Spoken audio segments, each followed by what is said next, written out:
Hop là, c'est parti pour un nouvel épisode. Aujourd'hui, direction Petit-Réderchin, découvrir un lieu surprenant, le ranch des bisons. Ici, pas de cow-boy de cinéma, mais un véritable élevage de bisons d'Amérique. Un décor digne du Far West au Beacherland.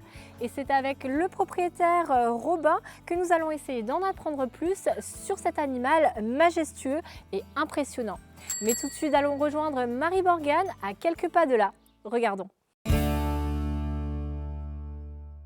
Chers parents, aujourd'hui je me suis arrêtée au restaurant de la gare à Petit-Réderchin. L'établissement a ouvert ses portes en 1888. C'est la famille de Bernard Vogel qui l'a créé.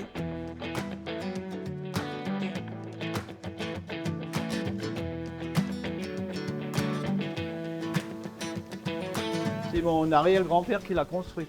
Voilà, comme c'était l'époque où il faisait des chemins de fer. Hein. Et à chaque gare, il y a des cafés et restaurants qui sont construits à côté, quoi, hein. Plus ou moins un peu partout, quoi, hein, donc. Et puis voilà, moi je suis la 4e génération. Bon, c'est une passion, hein. C'est pas du gastro, c'est de la cuisine traditionnelle, mais bon, voilà, j'aime.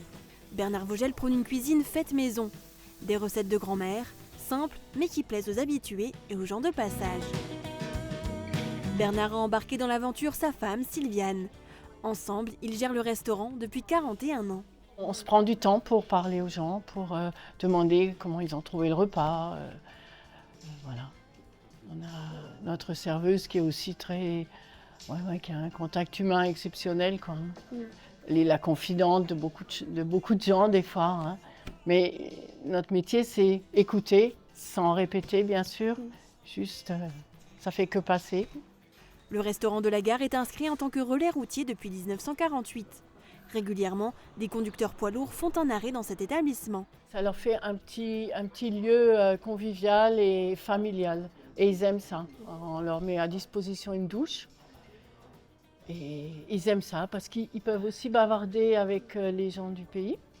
Ça les change de la radio qu'ils ont tout le temps dans la journée ou des grands relais routiers où ils peuvent pas forcément se causer. Ils parlent que camion et là ils parlent d'autre chose. Ils parlent de leur famille, de leur passion. Il y en a c'est le foot, il y en a c'est les voitures, voilà. Le couple emploie 3 personnes pour les aider en salle et en cuisine.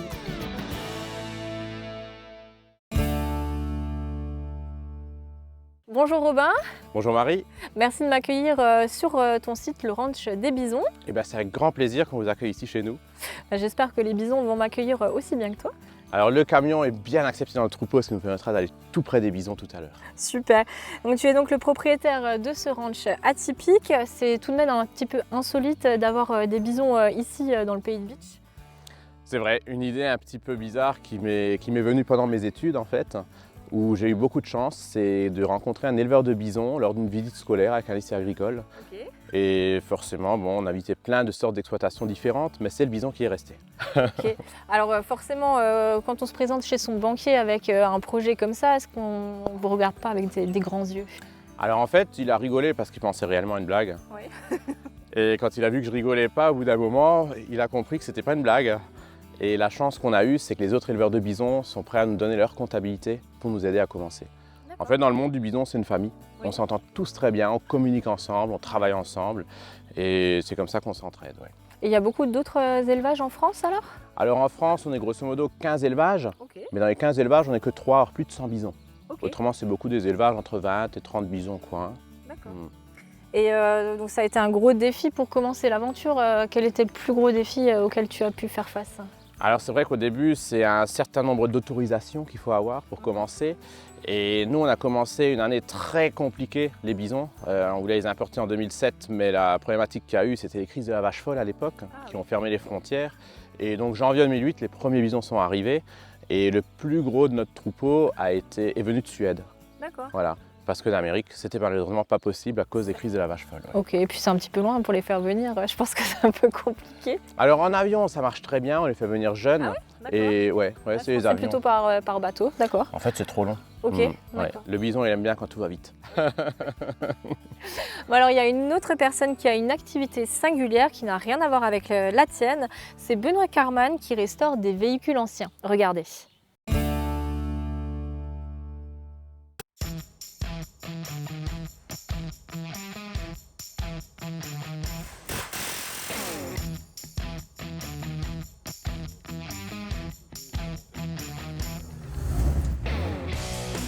je suis un enfant de... Je suis né à Sarreguemines. Voilà, donc, par contre, j'ai grandi dans le bassin minier du côté de Forbach. Alors j'ai fait des études en aménagement paysager. Donc aménagement paysager parce que mes parents avaient un grand jardin et voilà, j'aime bien les plantes. Et en fait à la base je voulais devenir pépiniériste. Quand j'ai fini mon BTS, j'ai fait un diplôme d'ingénieur. Il y a une opportunité qui s'est ouverte au niveau du musée de la mine à Petite-Rosselle. Et j'ai été embauché pour gérer les collections. Et puis un jour il y a quelqu'un qui va me dire « Ah, tu travailles la tôle, j'ai besoin d'une pièce pour ma moto ». Ok, je lui fais sa pièce, et puis finalement il revient plus tard, il dit tiens je fais une expo avec des potes, je crois que c'était à Etzelin si je me rappelle bien, et tu devrais venir, et puis en fait de fil en aiguille, je suis rentré dans l'automobile comme ça, donc je suis passé de pépiniériste à carrossier automobile ancienne. En fait moi j'ai une passion pour tout ce qui est véhicule ancien. Alors, que ça aille de la moto jusqu'à la locomotive à vapeur, voilà, c'est tout ce qui passe par le véhicule ancien, la vieille mécanique, les vieux mouvements, ça peut même être l'horlogerie. Hein. Quand j'ai fait de la manutention d'œuvres d'art, j'ai rencontré des restaurateurs d'art qui travaillaient sur des mécanismes d'horloge. On passait des heures à parler de roues dentées. Donc, voilà, la voiture, en fait, c'était la partie en fait, qui était facilement abordable en termes d'atelier. Bien qu'aujourd'hui on fait du train, puisqu'on en a un dans l'atelier, c'est quand même un beau bébé.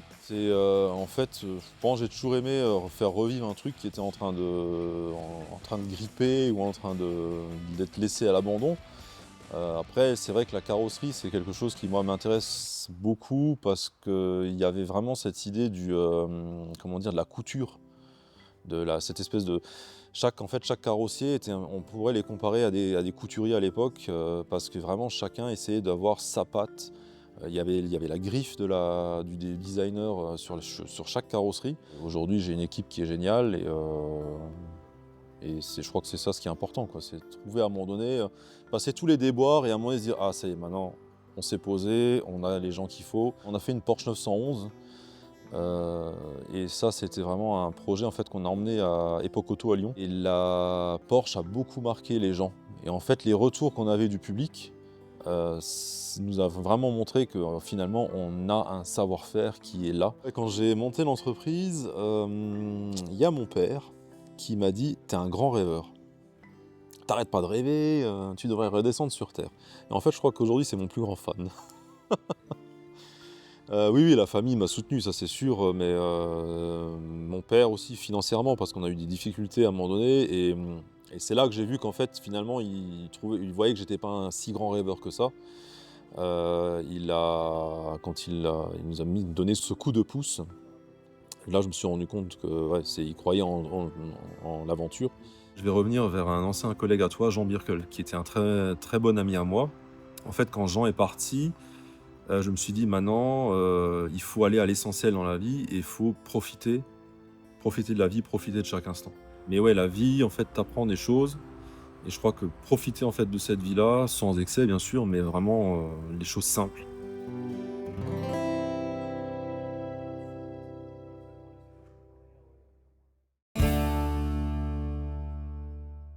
Alors les bisons, vous les élevez essentiellement pour leur viande. Est-ce que tu peux me dire la différence entre une viande de bison et une viande de bœuf? En fait, la différence, c'est quand on va regarder l'esthétique d'un bison, on voit que de l'os et du muscle. Oui. Le bison ne développe pas les matières grasses. C'est une viande qui est beaucoup moins grasse et qui nous permet après de proposer vraiment quelque chose de différent. Par exemple, nous, dans le food truck, quand on va cuire des burgers, c'est toujours cuit sans matière grasse. Et donc, on va vraiment garder les qualités de la viande. Et pareil, ça aime une cuisson un peu plus douce, c'est-à-dire au début, la cuisson, on va plutôt fermer les pores, donc une plaque très chaude, une casserole très chaude, et toujours pour que le jus reste à l'intérieur. Et on va arrêter la cuisson un peu plus tôt qu'une viande traditionnelle pour la garder bien juteuse. Bon, c'est tout un art alors, de cuisiner du bison. Et vous proposez également à la vente des produits dérivés comme les pâtés là qu'on a juste derrière. Voilà, ça c'est vraiment des produits que les gens apprécient énormément parce que ça se transporte super bien et en plus c'est très bon. Qui reste quand même important. Et alors tu l'as dit avant, vous avez même un food truck. Alors où est-ce qu'on peut retrouver votre food truck? Alors nous on fait principalement les marchés de la Même. On change de place suivant les demandes, mais c'est principalement avec la Même qu'on travaille et quelques communes autour. Et alors juste derrière nous, on a un spécimen de ton troupeau. Est-ce qu'il a un petit nom? Alors celui-là il s'appelle Attila et c'est justement le concurrent à Hector qu'on va aller voir tout à l'heure. Et c'est vrai que chez les mâles, il y a une période très compliquée qui va se dérouler au mois d'août, quand les femelles tombent en chaleur, les mâles se battent. Ah. Et c'est grâce à ce combat que les femelles se laissent saillir. S'il n'y a pas de combat, il n'y a pas de saillie et pas de petits bisounours l'année d'après. Et donc lui, il a eu un petit accident ou Alors lui, en fait, il a battu Hector D'accord. à la base, mais on s'est séparé de ce mâle à l'époque parce qu'il devenait trop agressif. D'accord. Et le problème, c'est quand le camion arrive, nous, dans le troupeau, il faut toujours qu'on gère le troupeau pour qu'il n'y ait pas de bison trop agressif et qu'on puisse profiter au maximum de la visite, quoi. D'accord. Bon, moi j'ai déjà goûté vos hamburgers à la viande de bison et franchement c'est un régal. Allons voir ce que nos cuisinières du jour nous préparent chez Mosaïque. Regardez. Bonjour. Bonjour à tous.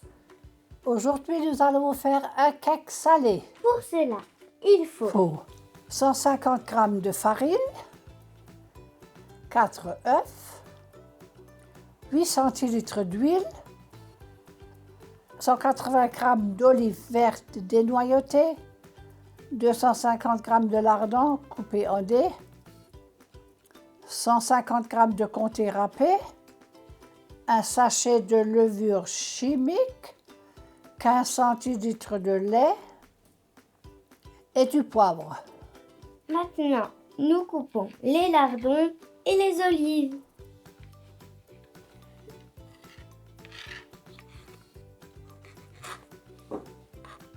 Faut les couper en deux, je dirais.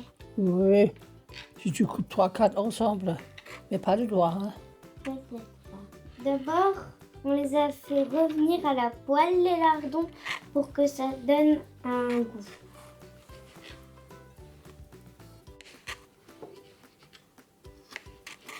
On met d'abord la farine.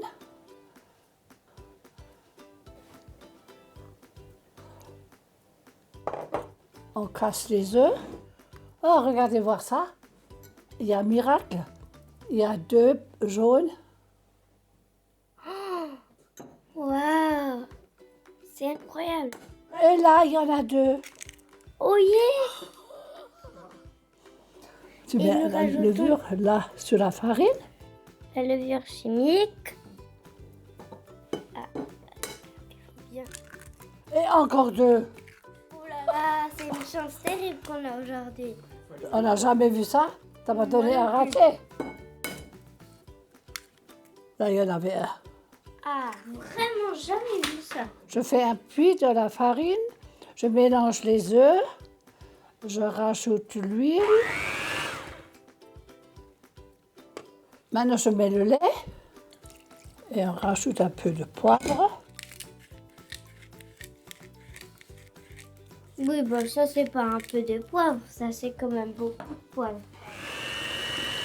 Maintenant, je tourne.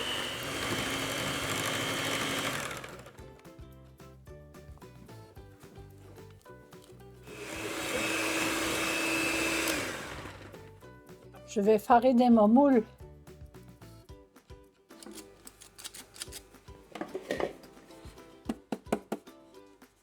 Elle l'a fariné et avant, elle l'a beurré.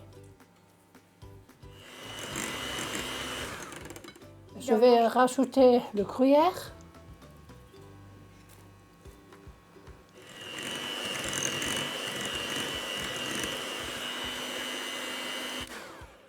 Je mets les olives là-dedans. Et je mets un peu de farine pour qu'ils vont pas tous accrocher sur une grosse boule.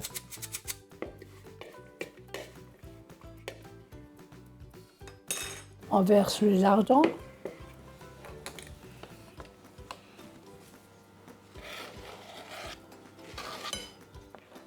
Et les olives. C'est bizarre. Il y a les lardons d'un côté et les olives d'un côté. Non, et je mélange bien.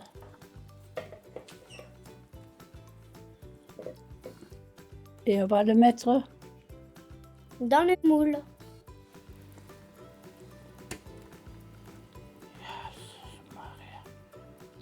avec 4 chaudes, 6 chaudes.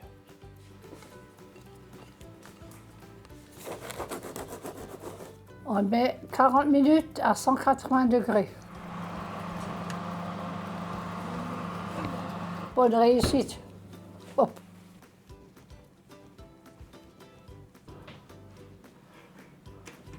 Le cake est cuit.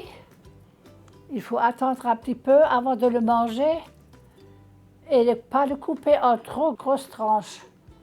Sinon, il ne sera pas appétissant. Vous préférez manger 2 qu'un gros morceau. Vous en aurez autant. Allez, bon appétit. Bon appétit à tous et au revoir. Au revoir et à bientôt. Salut Lilou. Salut. Tu proposes une activité un petit peu insolite, le safari. On peut donc approcher les bisons de très près. N'est-ce pas un peu dangereux? Alors, c'est vrai qu'approcher les bisons reste dangereux, mais sur le camion, aucun risque. Ça, c'est l'avantage. Il y en a plein qui ramènent les belles-mères, mais ils sont tous repartis avec.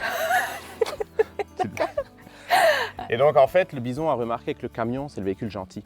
Alors qu'il y a un véhicule méchant qui est le quad. Ah. En fait, la différence, c'est que le camion, on apporte toujours une petite gourmandise au bison quand on arrive. Et on n'approchera jamais un bison à l'écart du troupeau. Pendant le safari, si je trouve un bison à l'écart du troupeau, après le safari, je prends le quad, je vais voir ce bison. Et le fait d'approcher un bison à l'écart, tous les bisons qui nous regardent ou qui nous entendent, ils vont se dire le quad, c'est comme le prédateur, il va attaquer les faibles. Pour eux, c'est une attaque. Et donc le quad, on peut rouler mais jamais s'arrêter, alors que le camion, on peut s'arrêter où on veut. Et le principe du safari, c'est vrai que voir les animaux, c'est bien, mais nous, on va expliquer le fonctionnement du troupeau, et c'est vraiment ce qui permet d'apprécier l'animal, de voir l'organisation du troupeau. Et bon, en ce moment, les naissances, on a chaque jour des naissances. D'accord. Et justement, ton troupeau, il est composé de combien d'individus alors? Alors nous, on varie toujours entre 130 et 180 bisons sur la ferme. Et en ce moment, c'est en train de grandir vu qu'on a les naissances. Donc si cette année, on a par exemple 40 naissances, on aura aussi 40 départs. Et chez nous, on va travailler avec des parcs, des zoos, des éleveurs qui vont nous acheter les bisons vivants. Et bien sûr, une partie en viande pour ceux qui sont moins transportables. Et qu'est-ce que c'est comme race? Alors chez nous, c'est le bison d'Amérique. Et dans les élevages, on trouvera principalement le bison d'Amérique parce que le bison d'Europe est protégé. Donc le bison d'Europe, on peut l'élever, mais pas le commercialiser en viande, par exemple.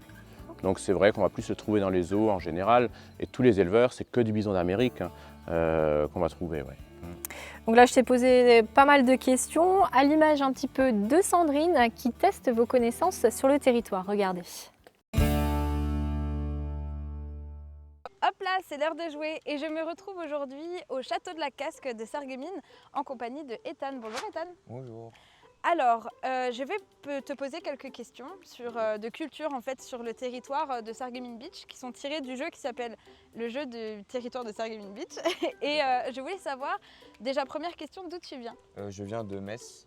Ok. Est-ce que tu connais un tout petit peu le territoire quand même? Non, pas beaucoup. Ok, mais qu'est-ce qui t'a attiré chez nous alors? Mes grands-parents habitent ici et Ok. du coup je suis venu pour les revoir. Oui, quand même quelques fois. Donc tu connais quand même un tout petit peu. Un tout petit peu.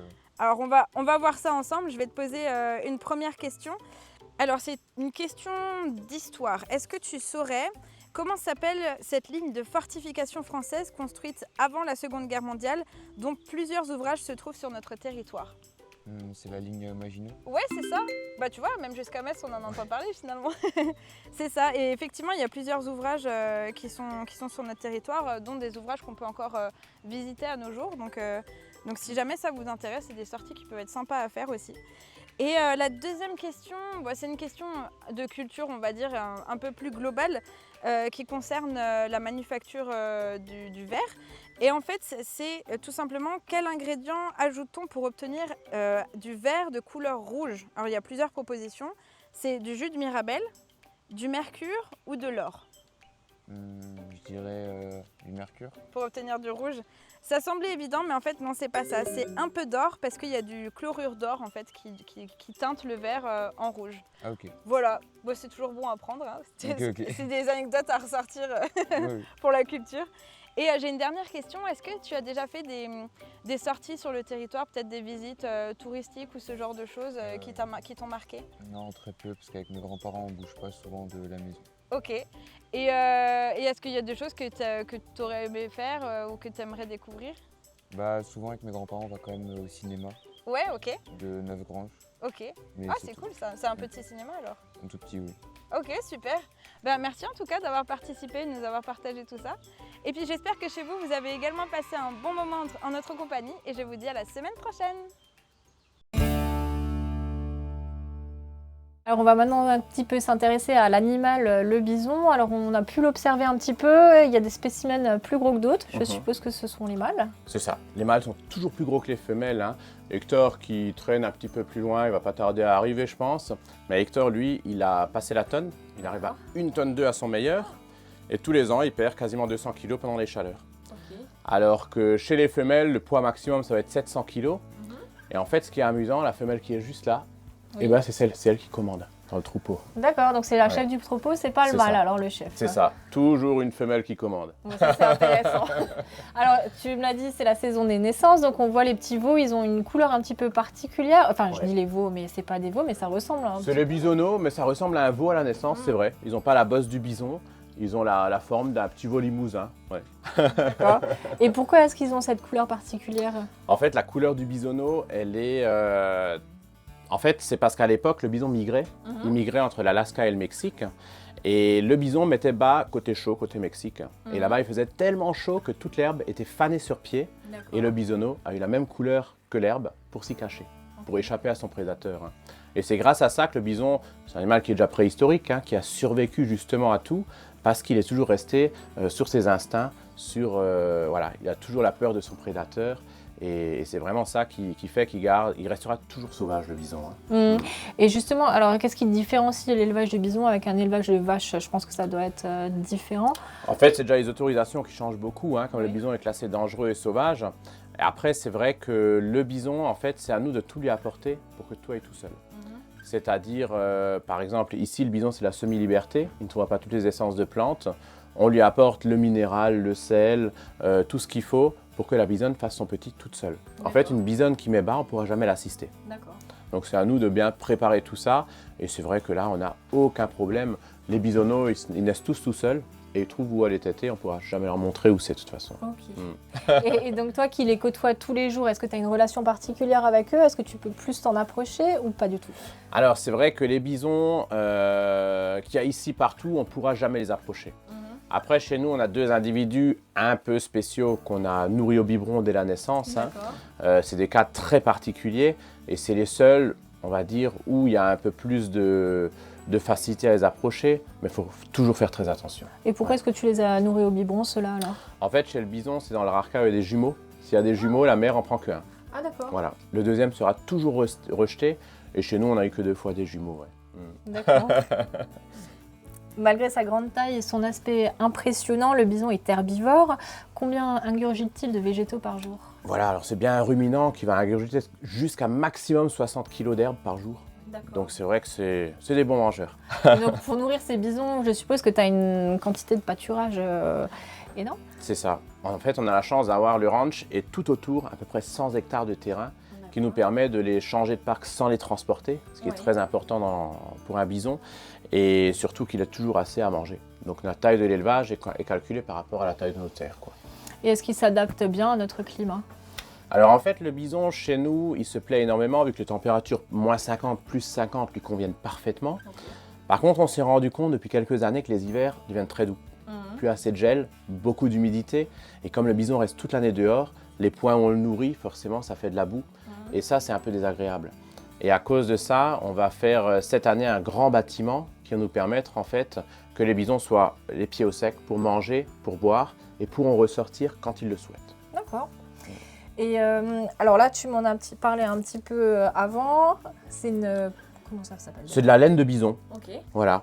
Et cette laine de bison, en fait, maintenant, c'est au bison de l'enlever. Ça, c'est le côté extérieur de la laine. Et quand on la tourne, la partie qui est tissée très serrée, c'est ce qui est collé contre le cuir du bison.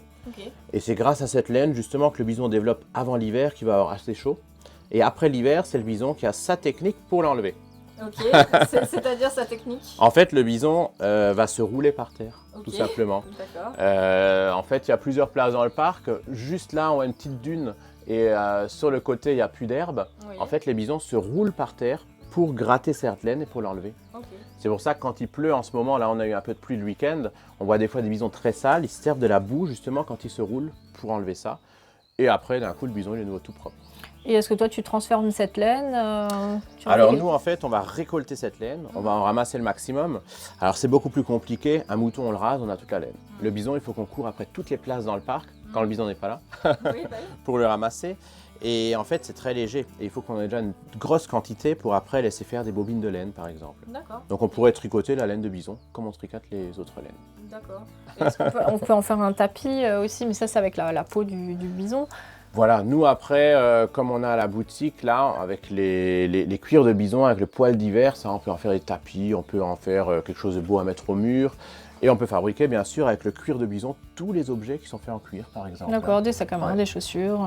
Exactement. D'accord, et ça vous le faites ou alors vous l'envoyez autrement? Alors, on avait jusqu'à maintenant une personne avec qui on travaillait, bon, qui malheureusement a arrêté son activité. Mais c'est vrai que dès qu'on trouve nous quelqu'un qui est prêt à travailler le cuir, on va retravailler le cuir de bison parce que c'est vrai que c'est un cuir qui est très intéressant. Et on aime bien travailler un petit peu comme les Indiens, c'est-à-dire ne rien gaspiller. Oui, ouais. Bah oui. Et quels sont ses besoins en eau? Alors le bison, il va boire au minimum 3 fois par jour, c'est le grand minimum. Il va s'y rendre très tôt le matin quand moi je suis au lit. Entre midi quand je suis parti manger et le soir quand il n'y a plus de bruit. Là, tu leur mets à disposition de l'eau ou il y a une rivière qui coule? En fait, ils ont plusieurs abreuvoirs dans chaque prairie et le bison va y aller 3 fois par jour pour boire au total. Un bison adulte, c'est 100 litres d'eau par jour en moyenne. Hein. On est entre 80 et 100 litres. Bon, cette année, on est plus près des 100 litres avec les grosses chaleurs qu'on a et comme ça se passe super bien. Ouais. Donc l'eau de tout temps a toujours été un enjeu crucial. On va faire un tour à Sarralbe où il existe un circuit didactique du patrimoine lié à l'eau. Focus sur 3 étapes de ce circuit. Regardez.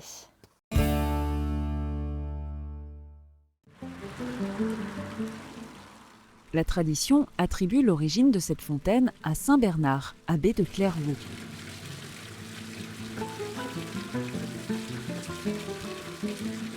Au cours de son périple en France puis en Allemagne pour prêcher la seconde croisade, il se serait arrêté au début de l'été 1147 à Sarralbe. Pour étancher la soif de l'immense foule accourue de partout, il aurait fait jaillir une source.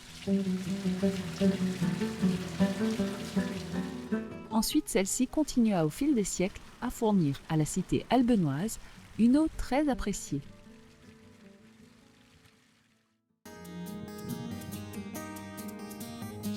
Pour couvrir ses besoins quotidiens en eau, la population de Sarralbe a toujours creusé des puits ou capté des sources. Cette fontaine, au même titre que ses congénères, était jusqu'au XXe siècle l'unique source d'eau potable de bonne qualité dans le village. Elle fut énormément utilisée par les ménagères, les lavandières, les porteuses d'eau ou encore les troupeaux qui passaient par là. Mais les temps changent et ce point d'eau désormais à la retraite se repose de ses années de dur labeur.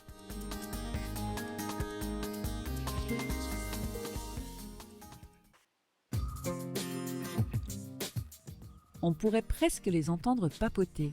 Les femmes du village qui se retrouvaient régulièrement au lavoir échangeaient les derniers ragots, blocs de savon et brosses à la main. Au XXe siècle, la révolution industrielle entraîne une importante pollution et c'est donc principalement dans un souci d'hygiène que les premiers lavoirs ont été bâtis. En plus de celui-ci, la ville de Sarralbe en a conservé 3 autres pour rappeler aux passants cette époque de partage et de convivialité au bord des rivières.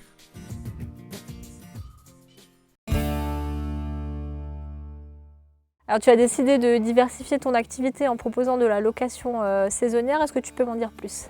Oui, en fait nous c'était suite à la demande. On a des gens qui nous appelaient « Bonjour, est-ce qu'on peut dormir chez vous ?» Et du coup à force d'avoir la question, on s'est dit bon, on va faire des gîtes. Oui. Et en fait c'est quelque chose qui est très demandé chez nous. Et donc on propose ça, je dirais, à toutes les personnes qui veulent venir. Hein. Donc on a des personnes de près, de loin. On a déjà des gens du Texas, des gens d'Australie. Oui.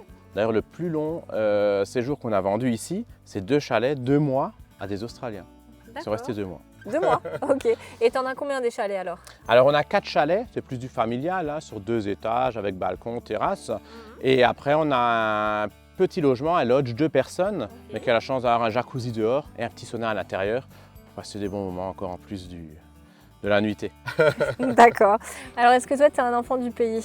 Oui, j'habite juste de l'autre côté du parc de naissance. Ouais, j'ai grandi là-bas.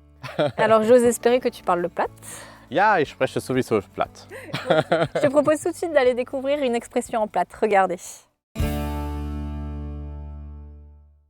Est-ce que tu arrives à lire ça à voix haute? DM ich noch am Schnecht. Et qu'est-ce que ça veut dire en français? Alors ça, aucune idée. Je sais pas du tout. Dem ich noch am schönsten. Geheim ist noch Là, j'arrive pas à le lire le dernier. Dem ist noch chez à la maison, il y a encore Ah, le plus beau. À la maison, c'est le plus beau. Est-ce que vous arrivez à lire ça à voix haute? Ah, pas du tout, je parle pas le plate. Je suis désolée. Mais je peux essayer. Hein. Essayez. Denem sich noch Schnecht. Je sais pas, voilà. Et ça voulait dire ça? C'est bien chez soi qu'on se sent le mieux. Ah d'accord, ok. Ouais, si on veut.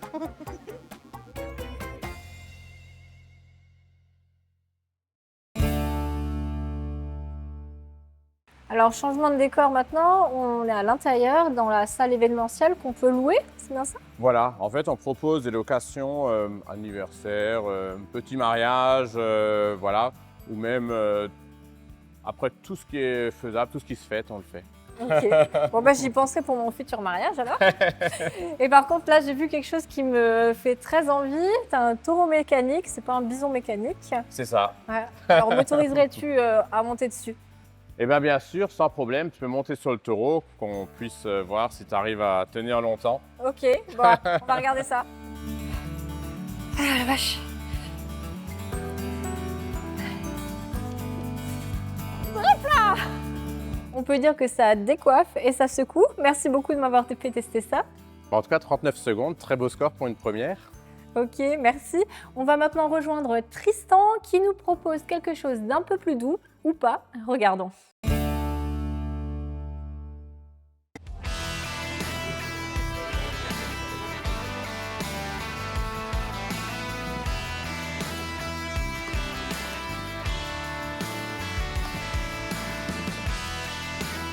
On discute beaucoup, on procrastine beaucoup et après on jongle. Et en fait, chacun travaille son agrès. C'est surtout des amis qui se regroupent pour partager une passion commune. En fonction des agrès qu'on va faire, dès qu'il y en a un qui fait une nouvelle figure, il va la proposer aux autres, il va la prendre. Des fois, on va bosser une figure pendant une semaine, 2 semaines, 3 semaines, et puis d'un coup, il y aura le petit déclic qui fait qu'elle va passer après coup sur coup. C'est une sorte de dépassement de soi-même, en fait, c'est de bosser le truc jusqu'à temps que ça passe, que ça devienne un automatisme.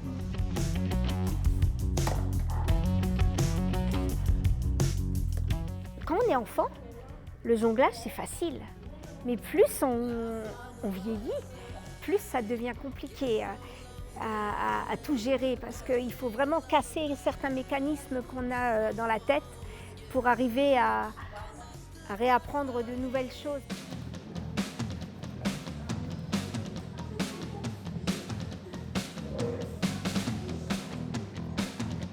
Donc là c'est le mouvement de base qu'on peut avoir en bolas.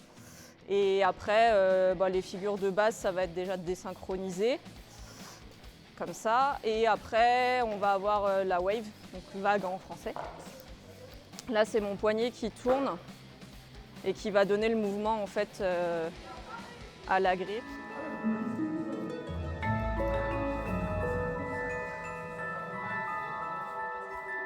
Moi, c'est le cerceau. C'est vraiment mon truc. Je me suis débrouillée toute seule pour apprendre, vu que personne ici en fait. Qu'est-ce qui te plaît là-dedans? C'est un peu le tout, d'imaginer, après de pouvoir montrer aux gens ce qu'on a fait, comment on a travaillé pour voir un peu comment on apprend, comment on évolue. Parce que si on regarde sur les années, on a forcément évolué.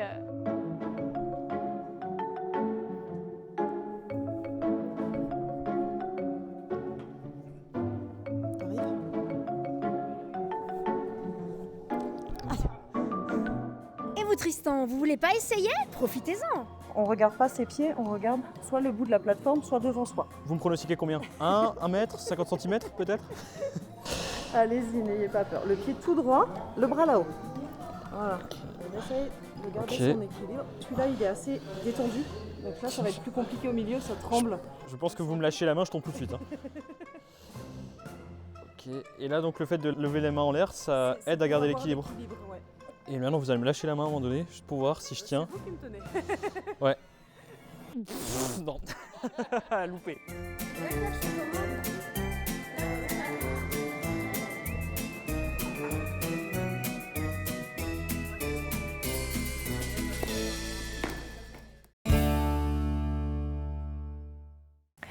Merci beaucoup Robin de m'avoir fait visiter ton ranch. J'ai vraiment été ravie. Et bien, merci à vous d'être venu. J'étais très content de vous montrer notre activité, ce qu'on propose justement à tout le monde. Et quand est-ce qu'on peut venir visiter alors pour le tout public? Alors chez nous en fait c'est très simple, via le site web on peut voir les disponibilités pour les safaris, pour les gîtes, pour les repas à la ferme. Toujours sur notre site web dans la partie safari. Et il suffit de cliquer dessus, voilà, on voit les différentes heures de départ, on peut cliquer, réserver et venir nous voir. Ok, et l'adresse du site alors? Alors c'est www.ranchdesbisonstoutattaché.com. Ok, bah, j'espère que vous l'avez noté de votre côté. Et donc tous les ans on propose aussi une porte ouverte qui est ouverte à tout le monde le dernier dimanche du mois de septembre. Et c'est une opération ferme ouverte avec la même. Et grâce à ça, justement, c'est une occasion de visiter sans réserver. D'accord. Et on pourra faire du taureau mécanique aussi? Le taureau reste toujours d'actualité. Il sera toujours en route à chaque arrivée des personnes. Ok, très bien. De mon côté, je vous dis à la semaine prochaine pour de nouvelles aventures. Et hop là!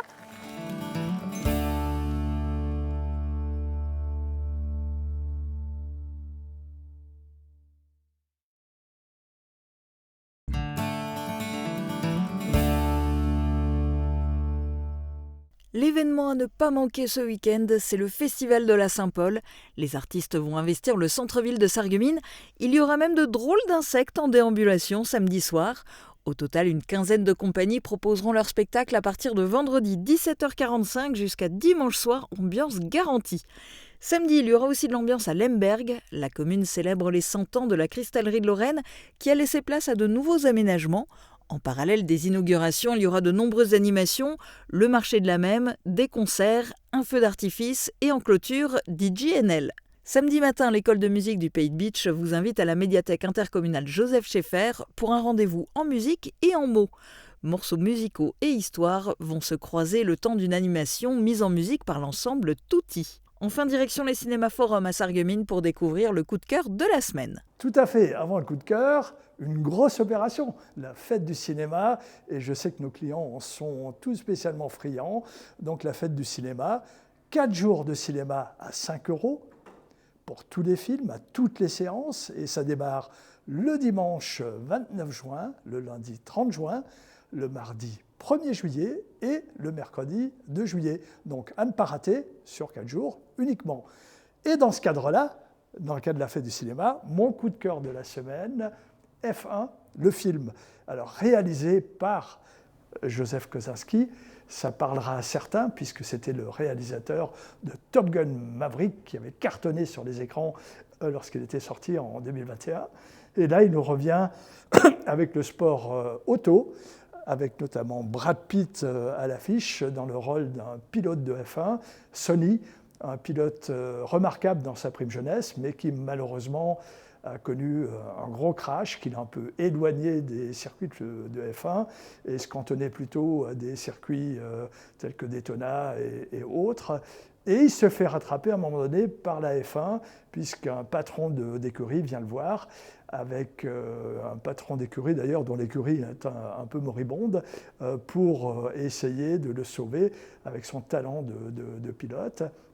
Alors le tout est supervisé par Lewis Hamilton, excusez du peu, avec Lewis Hamilton en superviseur technique, mais également à la production.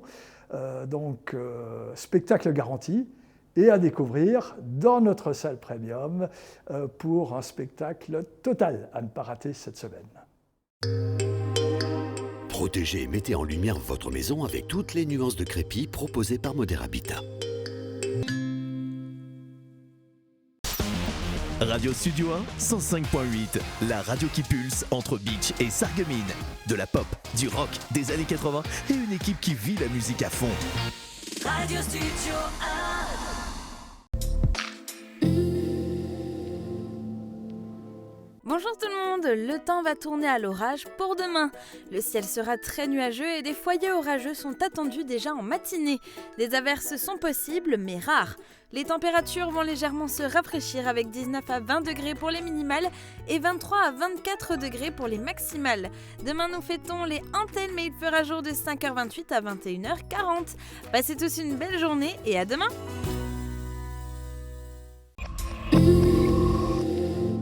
Passez une journée festive ce samedi 28 juin à Lemberg.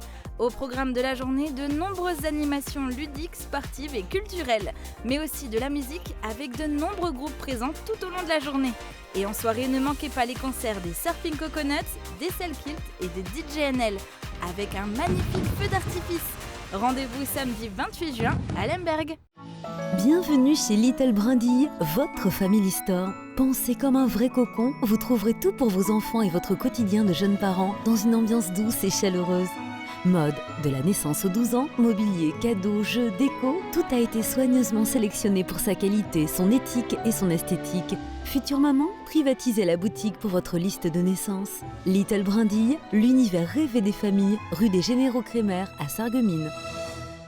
Venez vivre 3 jours de fête, de musique et de spectacle à l'occasion de la 32e édition du Festival de la Saint-Paul à Sarreguemines. Du 27 au 29 juin, plus d'une vingtaine de compagnies et plus de 100 artistes pour des festivités magiques. Vendredi 27 juin dès 17h45, inauguration en fanfare avec les Rock Magnons dans les rues du centre-ville jusqu'en place du marché. Grand spectacle microcosme avec des insectes géants lumineux en déambulation par la compagnie Planète Vapeur le samedi soir dès 22h30. Des animations, des spectacles, un marché d'artisans potiers et des surprises avec vos commerçants à découvrir. Programme complet sur saintpaul.sarreguemines.fr. La saison culturelle de Sarreguemines vous invite à cultiver vos émotions. Au programme, près d'une vingtaine de spectacles aux univers variés, tels que danse, musique, humour ou encore théâtre, en compagnie d'artistes de renom. Infos et réservations sur sarreguemines.fr. Ouverture de la billetterie à partir du 1er juillet à 16h pour les abonnements et dès le mercredi 2 juillet pour la billetterie individuelle, sur place en mairie lors des 2 journées de lancement ainsi qu'à l'office de tourisme. Chez Intermarché Sarreguemines et Beach, faites vos courses en un clic. Avec le drive ou la livraison à domicile, commandez en ligne ou sur l'application mobile et on s'occupe du reste. Plus de file d'attente, vos produits frais sont prêts à être récupérés ou livrés chez vous. C'est rapide, pratique et toujours au prix Intermarché.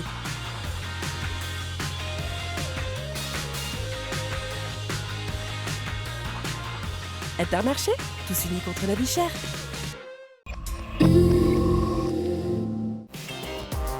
Dites-moi, seriez-vous tenté par une petite balade sur l'eau? Eh bien, sachez que dans l'émission Transfrontalière Grenzenlos, on vous embarque avec nous pour une excursion sur la Sarre.